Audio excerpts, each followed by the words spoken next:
Visur buvau, visko regėjau. Va, prašau. Tačiau man brangiausias kraštas yra Lietuva.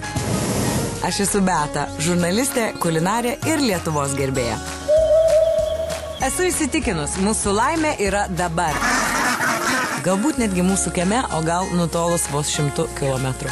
Šioje laidoje kviečiu jūs keliauti, ragauti ir iš naujo atrasti Lietuvą. O šias keliones stebės mano mėgstamiausios lietuviškos receptų knygos autorė, kulinarinio paveldo ekspertė Nijolė Marcinkevičienė. Nijolė mums pasakos, kas būdinga kiekvienam Lietuvos regionui ir ką būtina paragauti keliaujant po mūsų šalį.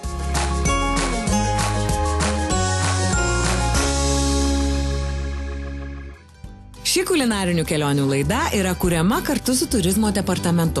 Jis bus mūsų gidas, padėsintis atrasti tai, kas dar nepatirta. Per 10 laidų ciklą sudėliosime 10 puikių maršrutų, o jūs jau rinkitės, kur pirmiausia važiuosite – Dzūkijon ar Aukštaitijon. O gal pas Žemaičius ar Suvalkiečius. Visus maršrutus pati išbandysiu ir jums parodysiu, kur nuvažiuoti, ką paragauti, o ką ir namuose pasigaminti. Kada keliauti? Artimiausią savaitgalį. Nėra kelionėms po Lietuvą netinkamo oro ar sezono. Pažadu, nustebsite, kiek daug dar nežinome apie savo šalį ir kokie grožiai yra tiesiog ranka pasiekiami.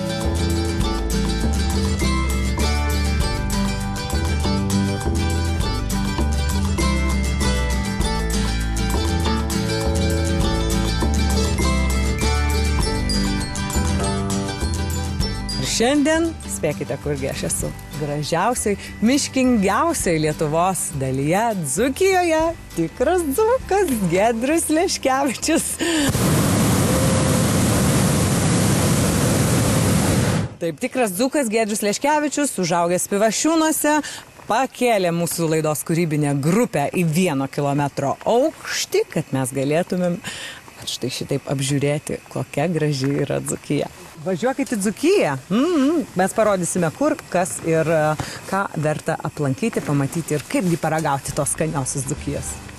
Karšto oro balionais Giedrius skraido jau 10 metų, todėl greitai išvaikė mano jaudulį, pasakęs, kad toks balionas saugiausia oro transporto priemonė. Kelionę pradėjom virš Ilgio ežero, o štai ir žolinės atlaidais garsėjantis Pivašiūnai. Čia esantis švenčiausios mergelės Marijos paveikslas laikomas stebuklingu, gydančiu. Dėl to pats popiežius Jonas Paulius II vainikavo jį ypatingų savo pagarbo ženklų – auksiniais vainikais. Bičiuliai, aš ką noriu pasakyti, kol esam čia arti, jeigu pažiūrėsit atgal, jūs matysite Elektrėnų kaminus, atrodo mesgi tikrai pakankamai toli. Elektrėnų kaminai. Žiūrėkit, pakankamai giedra, matome net Vilniaus Gariūnų bokštus ir Vilniaus televizijos bokštą. Bet kiek čia daug ežerų? Tikrai taip. Čia Pivašiūnai, Dusmenų didelis ežeras, o į priekį mes matom Daugų ežerą, link kurios skrendam ir kurį tikiuosi galėsim pažiūrėti ir iš arčiau. Puikiai matom Alytų. Jisai 25 km nuo čia nutolęs, bet jau matyti. Tiesa, prieš saulę, galbūt šiek tiek blizga. Alytiškiai kaip jūs, mes čia. Ir jeigu mes pasižiūrėsim dar labiau į priekį, už Daugų, štai ten laukai, ir už laukų prasideda Dainavos giria ir prasideda didieji dzūkų miškai, ten, kur ir kalbama, kad, žinot, kaip ten, kad ne grybai ir ne uogos, dzūkų mergos būtų nuogos. Ne? Kokie yra dar dalykai, kurių ne visi žino apie Dzūkiją? Ką čia galima dar atrasti be tų grybų, uogų ir miškų? Man visuomet ir visur, kur aš bebūčiau, pirmiausia yra žmonės.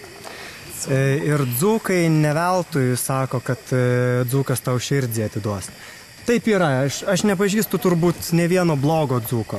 Aš turiu savo teoriją, kodėl dzūkai yra tokie geri žmonės, nes manau, kad jie gyvena labai arti gamtos. Ir aplinkui yra tiek daug gamtos, tiek medžių, kad pabuvęs čia, negali būti blogas. Na, žinai, man atrodo, kad užtenka čia tik tai atvažiuoti, pabūti keletą valandų ir tu kaip iš naujo gimęs. Yra akimirkų, kurių žodžiais nenusakysi.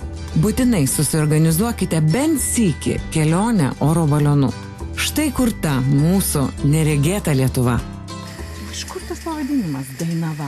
Dėl to, kad dzūkai pas mus yra dainingiausia? Iš tikrųjų yra tame tiesos. Dainava, matyt, Vincas Krėvė čia su savo Dainavos šalies senų žmonių padavimais įteigia, kad Dzūkija ir yra Dainava. Dainava iš tikrųjų yra, na, sakykim taip, jeigu istoriškai žiūrėtume, tai yra daug didesnis kraštas. Jisai ne tik Jotvingius, kas yra Dzūkų kraštas, ne, bet ir Suduvius, Suvalkiečius, kitaip sakant, apima.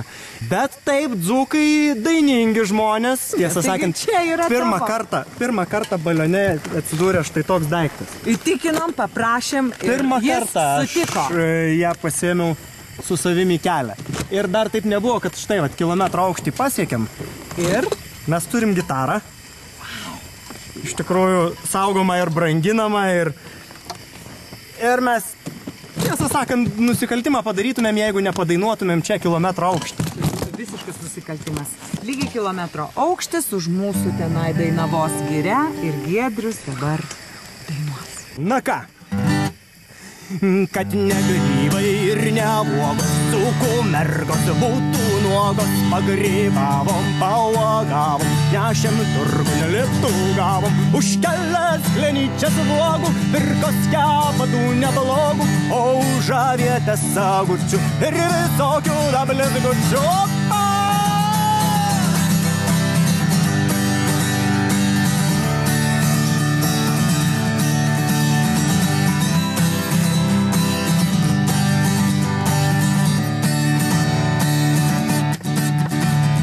Pardavė lepeškaitės mergos, pirko pančiakaitės, o pardavė baravykus, pirko naujus čeverikus, kapnus pirko čeverikus, dar atliko ant kasinykų, o kad reikia patnykų, jos parduos dar baravykų. Opa!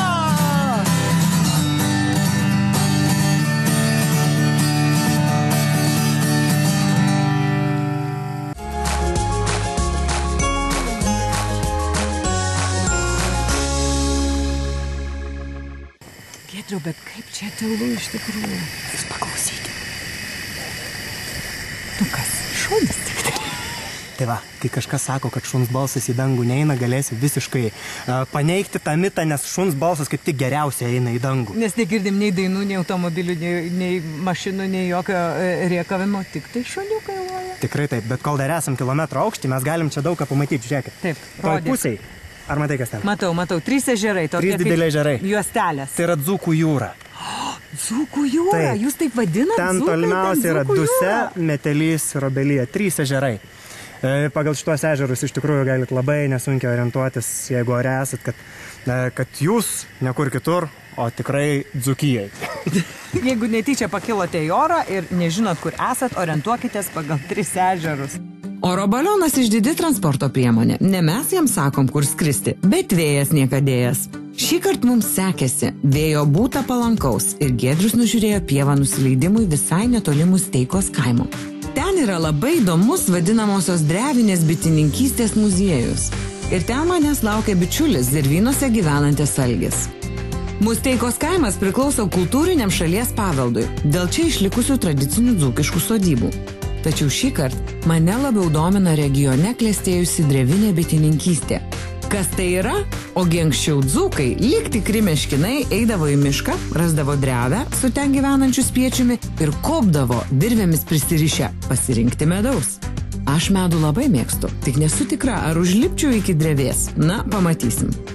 Oi, graži ta Dzūkija iš paukščio skrydžio, bet dar gražesnė nusileidus. Taigi paskraidėm oro balionu ir dabar vidury Dzūkijos girių, na, prisipažinsiu, teko truputėlį pavažiuoti ir automobiliu. Ir dabar esu Musteikos kaime.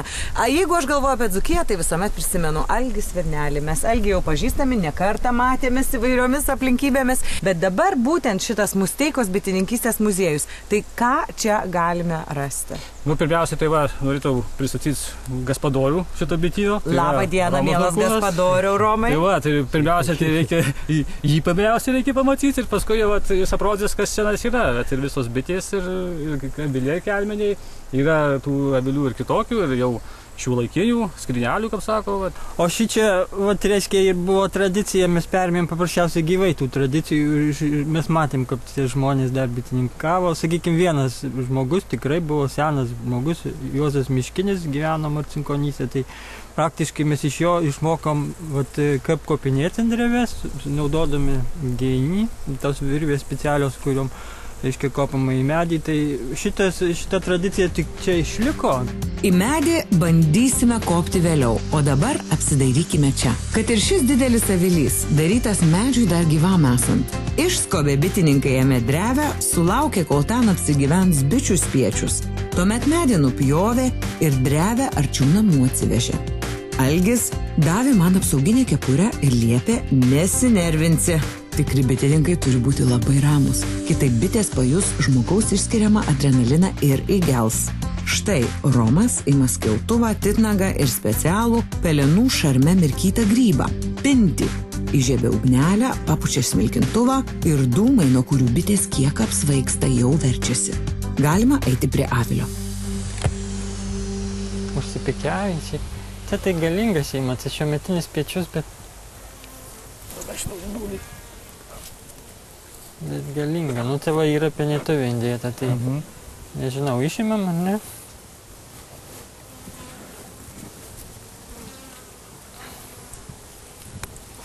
Tuo, kad pamatyti reikia, ar tau pažiūrėsime, ar iš apačios, jie kuriai pasiūta, galima biskį pralaikyti bitės, kad būtų reikėti daugiau. Bet iš tikrųjų šita drevinė bitininkystė tokia lėta. Aš, kaip suprantu, tai jinai yra ir labai ekologiška ir gamtai draugiška. Nu, tai jo, tas netgi medžiant, sakykime, kaip čia padaryta žaizda tą medžią, kur daro kapavilį. Tai vat maitinimas eina paužėvi visas. Tai tas inkirtimas tik šitom vietom va tokie žaizdelai. Ir paskui užgyja, va tai matosi randai va čia. Tai va kapu apauga. Ir paskui šitų va avilį, kaip darė gyvan medžiant, tai va čeko nenaudojo, metalo nenaudojo. Yra medžiniai ciekai sukalta. Lygiai. Vienas kitas tracas, tai va ir lygis, ir čionais va. Ir tas medis toliau augo. Bet tai čia tik tai jis apaugdinėja ir tas medis nuostolių, kaip sako, sveikatai nepatiria tokių. Man tai čia stovint taip kaip ir nejauku, turbūt, kaip ir visiems pirmą kartą atvažiavusiam, bet daug reikia drąsos. Ar čia reikia tiesiog, dzūkai jūs drąsūs žmonės, drevinės bitininkystės besimdami? Jotvingių palikuonis, jotvingiai karingi buvo, drąsūs. Tikrai jotvingių palikuonis tie dzūkai. Su bitėm, kad čia viskas priklauso nuo požiūrio, kad bitė žiūri su jom draugiškai, žiūrėt ir jos. Tai reikia atsargiai, kad nedarys staigių judesių, jos alakioja ir be jokio piktumo. Ar žinote, ką bitės daro, kol mes čia žiūrinėjame jų namus? Ogi sulenda giliau į avilį, ten, kur auga jų palikuonis. Trumpai pažiūrėjom ir nusprendėm nebešaldyti bičių vaikų. Tuoj eisime į mišką. Romas parodys, kaipgi tie dreviniai dzūkai su specialia virve, vadinamuoju geiniu, po medžius laipiojo. Aukščiausia pušis. Suraskit dabar drevę, va štai ji, su virvelėm taip gražiai uždaryta. Ir kas dabar bus? Kur liftas, kur kopečius? Kaip mes čia? Aš girdėjau, kad Beata medų kopinėjo. Taip, kopinėjo kažkada senai. Tai dar pažiūrėsiu, kaip kopia medį medaus. Medaus kopinėjimas, tai vat yra, medus yra, vat, kur bitės skladžioja, reikia inkopti ir paimti medus.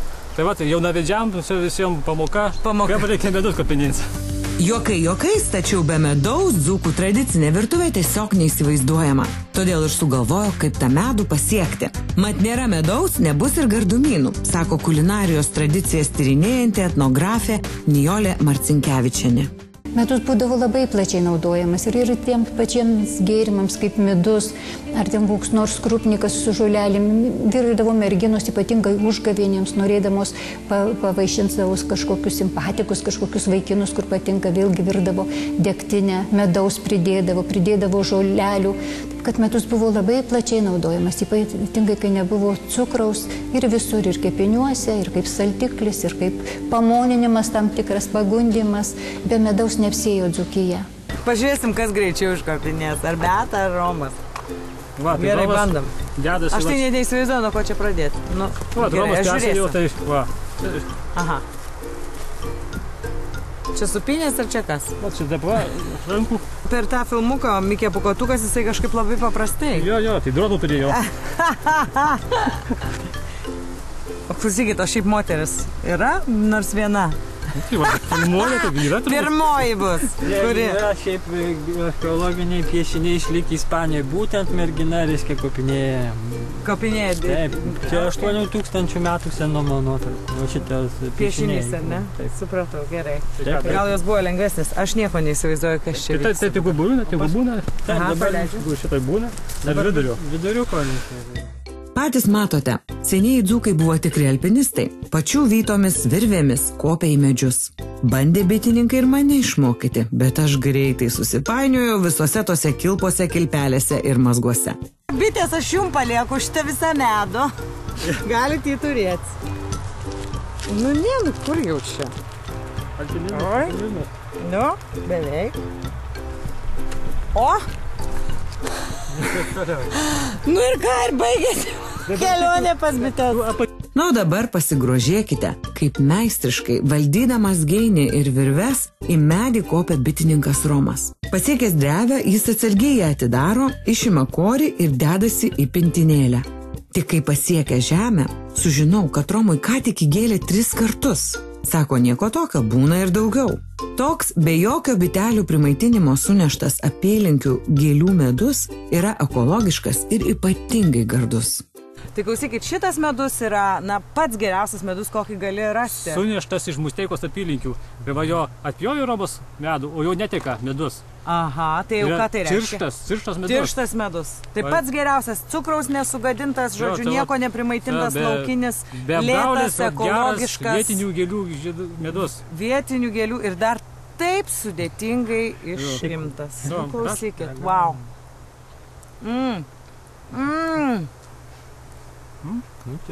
Viešpatė atsivėrė dangus. Nuostabus. Stovė kaip želatinas buvo. Ačiū Jums, tai yra nuostabu, bet žinokit, toks medus. Dabar man apetitą sukėlė, ką darysim? Be agurko neapsėsim. Be agurko neapsėsim, neškim tas agurko. Daugiau ko, gal ir bulbės reikės. Tai kur dar važiuojam Zervynuose ir... Važiuojam į Zervynus užvalgyt ką nors, taip, nes dar, kaip sakant, jau su medum dzūkišku pažintis yra, dabargi reikia jau tų grybų paragauti. Nugi Dzūkijoje esam. Jeigu rasim kokį. Važiuojam Zervynas. Dzūkijos miškų apkabintas keliukas į Zervyną strangosi taip, kad kol važiuodamas pasigroži visais posūkiais, tašytų rastų pirkiomis, pievomis ir kaimo šuniekais, galvoje nelieka jokių miestietiškų rūpesčių. Zervynos vienintelis Lietuvos kaimas, pripažintas valstybinės reikšmės paminklu. Didžiausias jo išskirtinumas – gatvelių ir namų išsidėstymas. Beje, būtent šiame kaime režisierius Vytautas Žalakevičius filmavo žinomą vaidybinį filmą „Niekas nenorėjo mirti“. Kažkada tai kaimas buvo gatvinis. Taip, tai reiškia, kad viena gatvė. Yra gatvė ir pagal gatvį įsidėstė pastatai. Tai vat priekin matosi yra tas rudas namas. Tai namas, jo klonas yra šitom pusėn. Ir sekantis namas yra, taigi gatvinis, tai pagal gatvį yra įsidėstė ūkiniai pastatai vienom pusėn. O gyvenamas namas kiton. Supratau, tai čia žmonės gyvena, o čia jau gyvuliai, klojimai ir panašiai. Klasikinis variantas, tai yra kaip gatinio kaimo. Dar šitas klonas jau irgi pavardis, tai yra sukirstas kirviu ir jo pirkėva kitom pusėn kelių yra. Tai jau yra irgi kirviu kirsta. Tai ką reiškia kirviu, tai jokių pjūklų, nieko? Pielos neturėjau, kirviu visus darbus, teblius yra grąžtas ir kirvis, tai visi darbai atlikta tokiu būdu. Apsistoti šiame unikaliame kaime galima bet kuriuo metų laiku. Šeimininkai pakvies į dūminę pirtį, aprodys apylinkės ir žinoma pavaišins tradiciniais dzūkų valgiais. Zervynos gimtasis Algio kaimas. Dabar iš čia gyvena su žmona Vitalija ir dukrele. Po reklamos matysite. Ar teisingai darau? Tikrai visiškai. Oi, koks gražus. O, kvapas. Dzūkijoje va štai tokie dalykai yra. Tikrai nežinojau.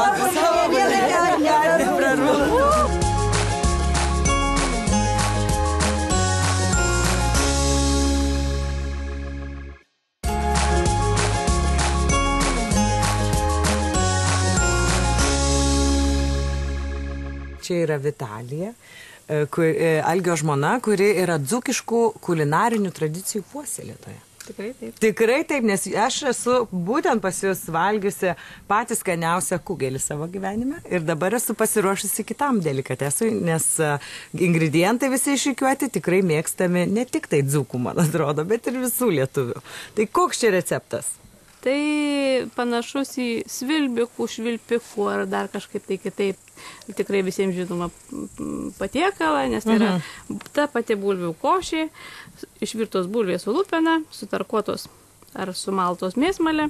Taip.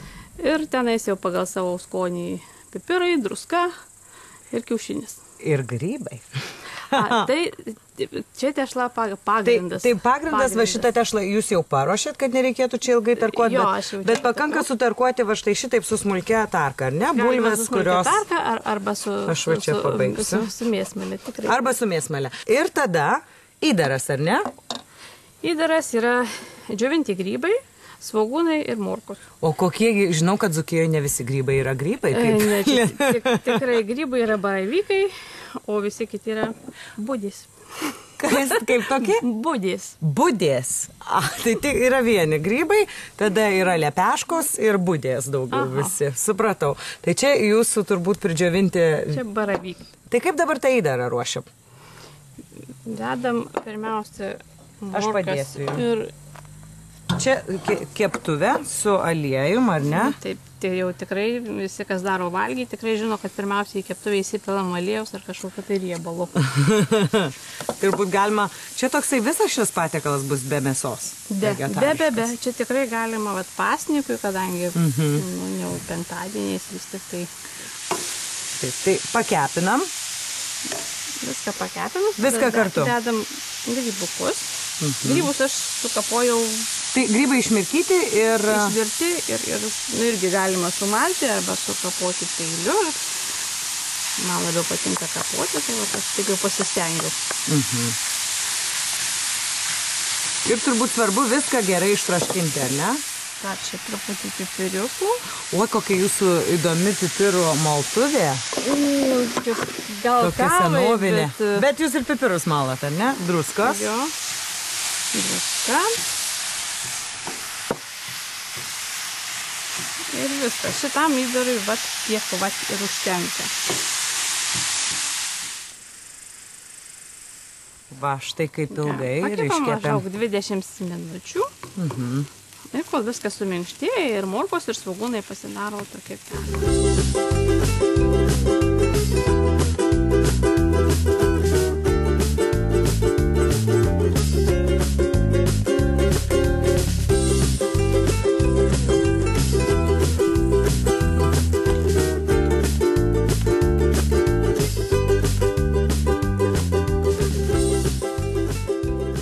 išklojam tokį maždaug centimetrų arba pusantro centimetro sluoksnio. Tokį lakštą, ne? Aš jums čia paduodu įdarą. Dabar tą įdarą. Taip, gal pasakykit, kaip aš padarysiu. Viską išpilti ir viską... Jesu, bijau, koks atsakingas man momentas, nežinau. Ar teisingai darau? Tikrai visiškai. Čia ne juokas.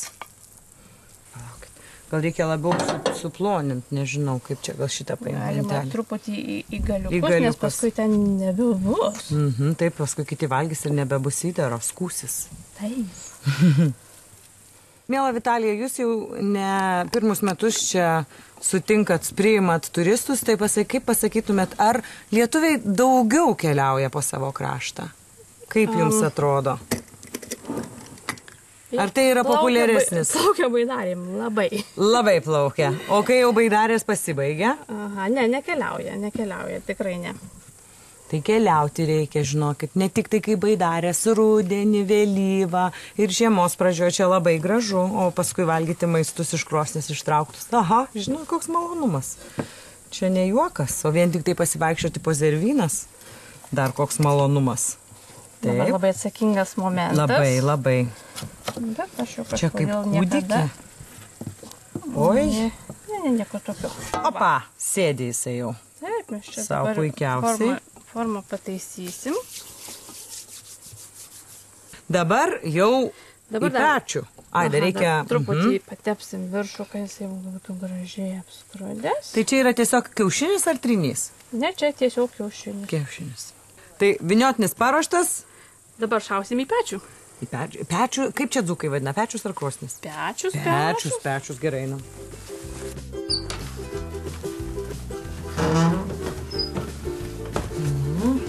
Pečius.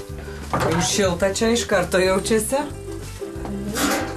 Na, aišku, ne visi namuos tokį pečių turi, tai čia jis tiesiog iškūrentas, tada žarijos paskleistos ir, o jeigu namie kepti orkaitį, tai... Puikiausiai liausis ir orkaitį, puikiausiai, jeigu nustatysit 200-220 laipsnių ir paliksit valandai orkaitį, tai bus tikrai gerai.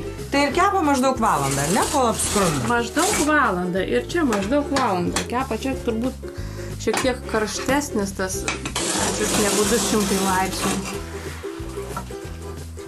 Ir paliekam. Kepk.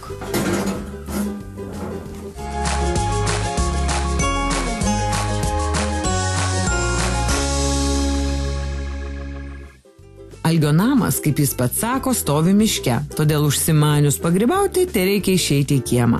Kol vyniotinis kepa, kamantinėjau Algį, kaip atskirti grybingas vietas. Taigi, jei miške randate augančių musmirių, netoliese turėtume rasti ir baravykų. Žiūrėkit! Nu, va, A matai? čia grybas? Panašus daiktas į grybų. Baravykas. Girių pulkaunykas. Algi, kaip reikia teisingai nupjauti, išrauti, išsukti, ką daryti? Nes pilna patarimų. Patarimų, aš kaip dzūkas. Tai palikonis tų dzūkų, kurie gyvena iš grybų, kaip galima palikti dalis grybų žemėn.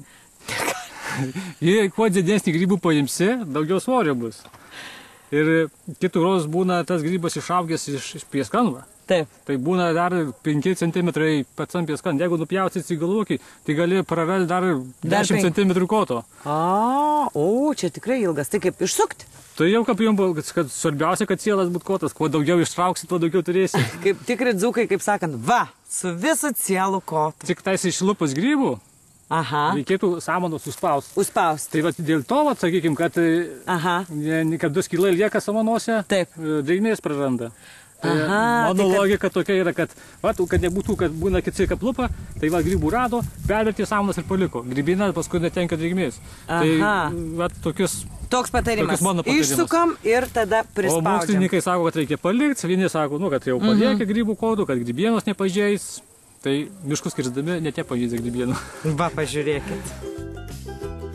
Grybai nuo seno yra tarsi Dzūkijos valiuta. Vietiniai labiau jos mėgsta rinkti ir parduoti, nei valgyti. Kulinarinio paveldo ekspertė Nijolė Marcinkevičienė sako, kad ypatingais grybų patiekalais Dzūkija negarsėja, nors be jų ir neapsieina. Sakydavo, kad grybas yra prametalas. Tai yra, jeigu jau nėra lašinių, jei nėra taukų, aliejaus nėra, tai šitas pats baravykas džiovintas labai tiko. Ir visokiam rasalinėm, ir kopūstams, ir burokėlių sriubam, batviniams. Taip, kad jisai vadavo ir tam pačiai vakarienė, kažkokius prieskus, kaip jie vadina, bulvės, kokia kruopa.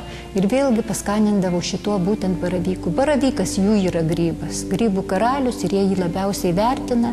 Ir be jo neapsėjo, nors jie nesigyrė, kad valgo grybus. Jau geriau pasigirs, kad valgė kažkokį kumpį, lašinį, bet jau grybai nebuvo, čia jų pasididžiavimas. Bet buvo jų valiuta. Na štai ir mūsų patieklas. Prašom ragauti. Oi, koks gražus. O, kvapas. Ojojoj. Taip. Pažiūrėsim, kas čia per grybai. Pažiūrėkime, ar geri čia grybai. Budių nepridėjo. O galima atskirti budę nuo grybo įsimaišiusią. Nu tai, eksperto reikia. Eksperto. Nu tai, Elgi, jūs ragausit? Jūs ekspertas? Nu tai ką, imam? Imam. Toks tvirtas kepai. Garas, kad eina. Putelą užkepus. Ačiū. Panašu į gerus grybus. Pažiūrėkit, koks grožis. Tokių. Klausykit, aš tikrai nekantrauju paragauti. Ačiū. Ačiū Jums, Vitalija. Manau, kad tikrai bus labai labai skanu. Aš niekada, žinokit, nieko panašaus nesuvalgius.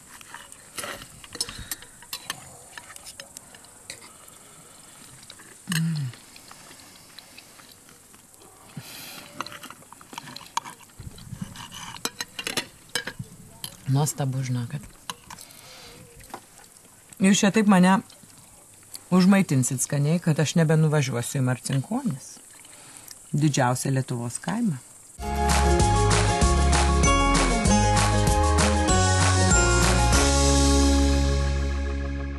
Ir štai aš jau pakeliui į Marcinkonis. Šis kaimas išaugo iš miško žvalgų gyvenvietės.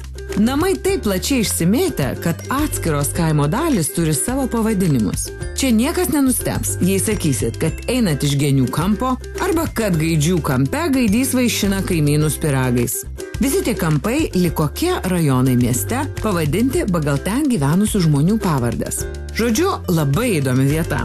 Kad sužinočiau, ką įdomaus Marcinkonise galiu nuveikti, užsukau į Dzūkijos nacionalinio parko lankytojų centrą ir praleidau čia bent pusvalandį. Kas galėjo pagalvoti, kad čia yra tokia įdomi interaktyvi ekspozicija.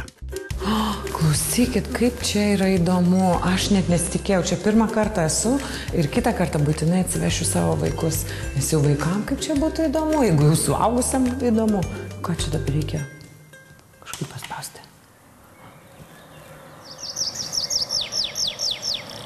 Wow! Oho!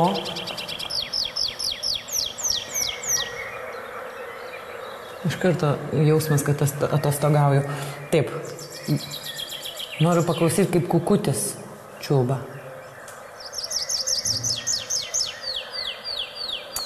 Kaip faina. Gražiausia muzika yra paukščių čiulbėjimas. Uldukas, ligutė, kikilis, miškinis kalviukas, amailinis strazdas, kukutis. Nu, kukutis, pakukok.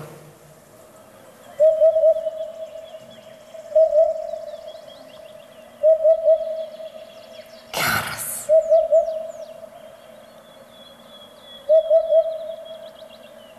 Kukutis yra šiaip labai retas paukštis, man atrodo.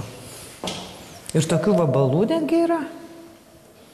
Žodžiu, labai gera ekspozicija.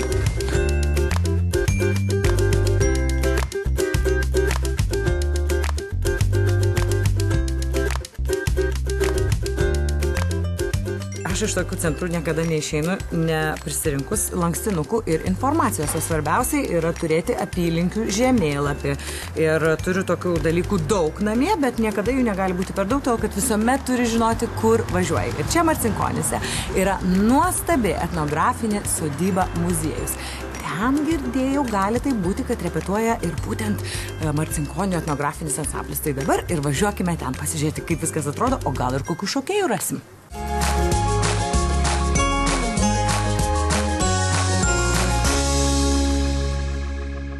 Oi, sakale, sakale, sakalėlį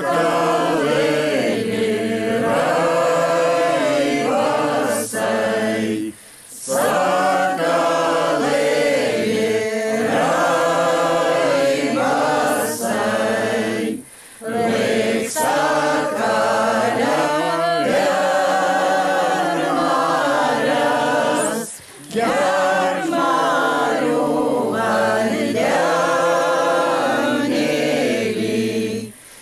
moterys, paskui parepetuosim. Sveiki, gyvi. Oi, aš dabar suprantu, kodėl čia Dainava, beveik Dainavos kraštas. Aš esu Beata ir mūsų nauja laida Keliauk ir ragauk. Lietuva keliauja po Dzūkiją. Ir man labai įdomu, kaip sakant, susipažinti su Marcinkonimis.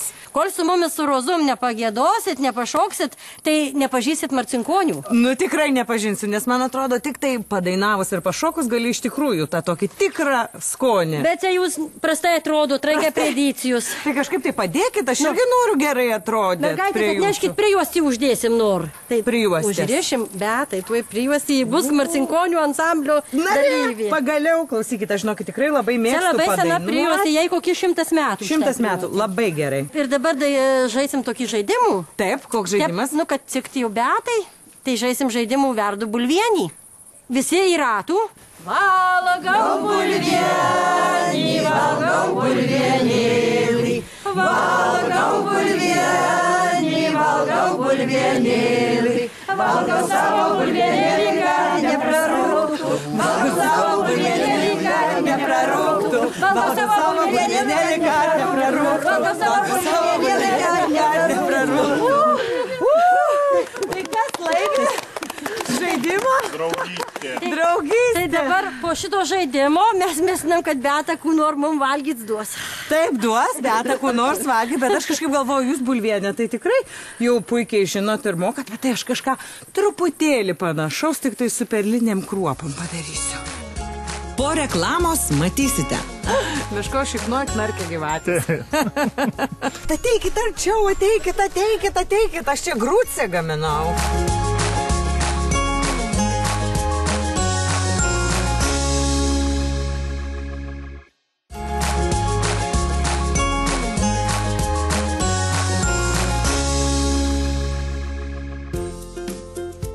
Susipažinkite, tikras dzūkas ir šio krašto nacionalinio parko etnografas Jonas Bajoriūnas. Sakiau ir sakysiu, norite geros kelionės, ieškokite vietinio gido. Jonas pažadėjo parodyti gražiausias Zackagirio pažintinio tako vietas. Marcinkonių apylinkėmis vingiuojantis takas ilgas, beveik 17 km. Ir ne visur lengvai įveikiamas, bet galima eiti ir trumpesnė jo atkarpą. Takas prasideda prie lankytojų centro, kur aš jau buvau. O štai čia Šaudyklos kalnas. Lenkų okupacijos metu čia būta šaudyklos. Kalno papėdėje buvo mediniai bėgiai, kuriais traukdavo vagonėlį su pritvirtintais taikiniais. Pasigrožim vaizdais ir einame toliau. Takas vadinamas čia tekančio upelio Zackagirio vardu. O šis įteka į Grūdą. Čia laikosi upėtakiai ir kiršliai, medžioja ūdros. Grūda viena iš upių, kur galima plaukti baidarėm, be leidimų, nes tai nėra rezervatas. O tai ateis vėlyvas ruduo, žiemucė prasidės, tai ką tada? Nežinau, kad miestan pas mus, kur be slidžių, bet su lasdom lakots po visų miškų. Tie, kur eina lasdų ėjikai, ne? Tai čia yra tokia. Tai yra, privažiuoja labai daug ir tikrai yra smagu. Zackagirio takas ir padarytas tam, kad žmonės įsisėdėjai visų savaitį miestan, jie galėtų 3 dienas, tai yra ne 3 dienas, 2, šeštadienį ir sekmadienį savo pasvaikščiodami pas mus po šitas aplink Marcinkonis, neatsiktais yra labai gražūs dviračių takai. Dviračiui atvažiuoja, vešis nereikia, įsinuomusi vieton. Nu, žodžiu, viską jūs čia turite. Traukiame į kopas. Taip, Dzūkijoje stūkso tokios pat kopos kaip ir Neringoje. Tik dauguma apaugusios miškais. Jonas sako, kad iš tiesų ši vieta vadinasi Klonių kalnas. Tik kad turistams labiau patinka, kai jį Gaidžių kopą vadina. Bet tai klausykit, čia smėlis beveik toks kaip Nido ir kopa didžiausia. Aš net neįsivaizdavau, kad Dzūkijoje va štai tokie dalykai yra. Tikrai nežinojau, man tai čia yra visiška naujiena. Ar daug tokių kvailių, kaip aš, nustemba? Ne, tokių atvirų pustomų kopų tai jinai beveik vienintelė. Vienintelė, ne? Yra prie Čepkelių raisto, yra šitas pustomų, bet tų žeminių kopų tai yra visa grandis eina. Čia būtent Dzūkijoje miškuose. Už tai mes ir kuom bagoci dzūkai. Piesku, grybais ir gražiausiam panelai. Taip beplėpėdami apėjome vadinamąjį Gaidžių kampą ir va žiūrėkite, net liežuvis nesiverčia sakyti, kur atėjome. Jonai, ir galiu sakyti, kad, na, bent jau šitas pavadinimas tai jau tikrai yra vienas labiausiai fotografuojamų, ką? Pavadinimas. Dzūkai jūs išradingi. Meško šikna. Iš kur čia ta meško šikna? Kur čia tas meškas? Šitas pavadinimas yra autentiškas. Taip. Niekas nenorėjom rašyti, kad tai yra aukštapelkė ar bala, kažkas tai nuksenų dziedai vadzino meško šiknu, kodėl mes turim teisį keisti kažkur. Teisingai reikia nekeisti, o išlaikyti senas tradicijas. Ir nuksenų liko šita bala, sako, kad šiton vieton buvo nušauta paskutinė meška, bet nušauta šiton vieton ir būtent per tų vietų. Aha. Ir jinai sakė, jau lopas įskėtus, krito ir išmušė didelį balų ir dabar ton balon pas mus pilnas spanguolių. Truputį pasivaikščiau po šią aukštapelkę. Jonas sakė, kad ji panaši į bliūdą. Pakraščiuose vandens daugiau, o viduriukas tarsi iškilęs ir sausesnis. Jei kaip ir aš manot, kad čia vaikščioti geriausia apsiavus guminius batus, manykite iš naujo. Jonas patarė nusiauti ir pasivaikščioti basomis, sako aukštapelkės, turtingos jodo. Todėl toks pasivaikščiojimas labai sveika. Žinoma, jei nebijot gyvačių. Pasak Jono, jos jau sumigusios, bet aš nusiauti nerizikavau. Jei mes cykiai pastovėsim, tai girdėsim, kaip knarkia. Meško šiknoj knarkia gyvatės. Geras pasakymas. Dzūkijos nacionalinis parkas. Atvažiuokite čia visais metų laikais. Padėkojau Jonui už tokią įdomią ekskursiją ir už patarimą. Sakė, kad prie netoliese esančio Kastinio ežero yra puiki stovyklavietė, vadinamasis Bobų krantas. Čia smagu ir kokią dešrelę pasikepti ir šiaip pailsėti. Na, o aš gaminsiu perlinių kruopų plovą su grybais ir lauksiu svečių. Juk žadėjau pavaišinti visą marcinkonių ansamblį.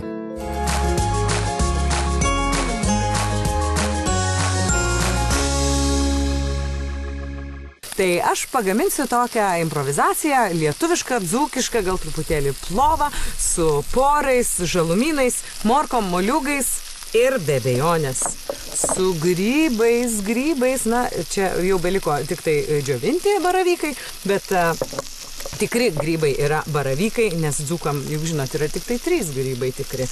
Baravykas vienas iš jų. Tai jau čia šoninė skrudinasi. Aišku, jeigu norite vegetariškos versijos, tai tiesiog nereikia dėti tos šoninės. Tai aš tiesiog dabar ją pakepinsiu. Jau išsiskyrė šiek tiek riebaliukų su porais. Aš dažniausiai renkuosi porą vietoj svogūno, nes tai švelnesnis, žalesnis ir greičiau iškepa. Dabar dar įdėsiu laiškinių svogūnų baltasis dalis ir čia jau turiu, kad greičiau vyktų visas procesas, morkas, tarkuotas morkas. Na, jų gali būti tikrai daug.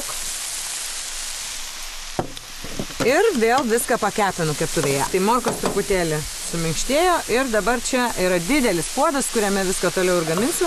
Ir čia yra maždaug pusė litro vandens. Ir tiesiog viskam leidžiu morkom šitom troškintis.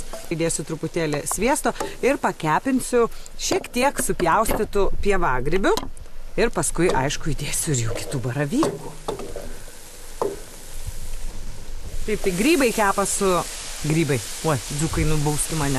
Šampinjonai, kitaip tariant, pievagrybiai, kepa su sviestu keptuvėje, o aš čia turiu dar moliūgas, irgi smulkiai starkuota, tai įdedu prie morkų, tegul viskas troškinasi, daržovių negali būti per daug. Šampinjonai apkepė, morkos jau tikrai puikiai pasitroškino ir dabar šampinjonus čia dedu prie morkų. Sumaišau viską. Dabar liko vos tik tai keletas dalykų, kuriuos man reikia įdėti. Noriu įdėti maždaug šaukštą kmynų. Puikus lietuviškas prieskonis. Ir tada savaime suprantama nuostabiausių džiovintų baravykų, kurie buvo išmirkyti vandenyje ir dabar yra tokie, na, labai minkšti. Tai juos tiesiog truputėlį pasmulkinsiu, supjaustysiu ir įdėsiu čia. Kartu prie šito daržovių troškinio. Kitas dalykas, kurį noriu įdėti, tai yra, na, ne visai lietuviškas ingredientas, bet jau lietuvių labai pamėgtas. Na, tam, kad truputėlį suteiktų tokio saldaus rūgštumo, tai yra saulėje džiovinti pomidorai. Tai čia jų, na, koks 100 gramų ir va štai tokia skani daržovinė košė su grybais. Aišku, tas skystis, kuriame mirko baravykai, na, jisai yra aukso vertės, tai jo neverta išmesti, reikia jį įpilti čia šalia. Tik aišku, na, tas pačias nuosėdas tai galima ir palikti. Na ir viskas, jau beveik viskas paruošta. Paskutinis dalykas tai yra perlinės kruopos. Jeigu dėčiau nevirtas perlinės kruopas, tai čia Bobų krante tektų turbūt ir nakvoti. Dėl to, kad žinome, kaip jos ilgai verda, tai čia jau yra išvirtos perlinės kruopos.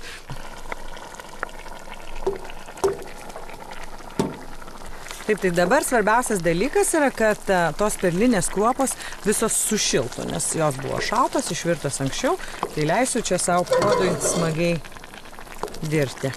Sveika mergela! Pasilikę vieną, lik sveikas bernelį. Jau girdžiu, ateina mano draugės iš Marcinkonių kaimo etnografinio ansamblio ir jau mano patiekalas joms beveik yra paruoštas, tai aš dabar tiesiog įdedu žalumynų, petražalių ir krapų ir šiek tiek laiškinių svogūnų pamaišau. Oi, dar niekada nesu gaminusi folkloro etnografiniam ansambliui, tai nuostabu. Tikiuosi, kad patiks, nes kitaip sakys, nebegrįžtų čia į tos Marcinkonis. Aš girdu nuo žmonių, kad tu mane peiki, aš girdžiu nuo žmonių, kad tu mane peiki. Oi, mielosios ir mėlėjai, tikiuosi, kad jūs manęs tai neišpeiksit. Ateikit arčiau, ateikit. Aš čia grūcę gaminau, kaip jūs ir sakėt, bet aš iš karto atsiprašau labai. Ateikit arčiau, ateikit. Nežinokit, aš įdėjau truputėlį šampinionų. Nepykit, prašau. Tai labai gerai. Nu, bet ir įdėjau baravykų, džiovintų baravykų. Tai labai gerai. Aš tikrai, žinokit, taip jaudinuosi. Palaukit, patrauksiu šitą keptuvę. Mes ir ne prieš ir prieš čempionus, nes pas mus jų nėra. Sap gražiai atrodo. Gražiai atrodo. Kvepia. Nu, super, tai dabar ragausiu. Įdėsiu po nedaug, paskui visi galėsim kartuoti. Tikrai. Bet žinot, o jeigu paskui jums nepatiks, Einam, taip, eikit, ragaukit. Vienai lystokit prie Prie Betos Grucė čia vadinasi. Maišau bulvienėlį, maišau savo bulvienėlį, kad neprisviltų. Maišau savo bulvienėlį, kad neprisviltų. Maišau savo bulvienėlį, kad neprisviltų. Maišau savo bulvienėlį, kad neprisviltų. Tikiuosi, kad jums patiko ši mano laida, kurioje aš norėjau, kad jūs pakeliautumėt ir paragautumėt kartu su manimi mūsų nuostabiausios Lietuvos. Pasimatysime kitą kartą. Na, o jei mano kelionė jums pasirodė tiek įdomi, kad norite ją pakartoti, priminsiu, kad ji prasidėjo Pivašiūnuose. Iš čia kilome Giedriaus oro balionu ir skridome virš Dzūkijos, Musteikos kaimo link. Tada automobiliu per 10 minučių atvažiavau iki Musteikos bitininkystės muziejaus, kur vietiniai bitininkai man parodė, kaip senovės dzūkai medų iš drevių kopinėjo. Tuomet užsukau pas Algį ir jo žmoną Vitaliją į Zervynas. Čia pakalbėjome apie grybus ir ragavome tradicinio dzūkų patiekalo – virtų bulvių vyniotinio su džiovintais grybais. Soti ir laiminga pasukau link didžiausio Lietuvos kaimo – Marcinkonių. Čia ir su etnografiniu ansambliu pašokau ir Zackagirio pažintiniu taku su etnografu Jonu pasivaikščiojau. Kelionę baigiau prie vaizdingo Kascinio ežero, kur gaminau perlinių kruopų plovą su grybais. Keliaukite ir ragaukite, o kitą šeštadienį susitiksime Aukštaitijoje. Laida Keliauk ir ragauk ruošiasi kelioniai į kosmosą. Žodžiu, visas žvaigždžių gyvenimas yra čia. Žvejų krašto tradicijos. Wow, bet tikrai, klausykit, šokoladas. Ir naktiniai žvejyba su Merūnu. Trauk, nu jų dabar nebijok ir trauk. Nebijok, trauk. Iškart trauk į viršų, oba, dabar.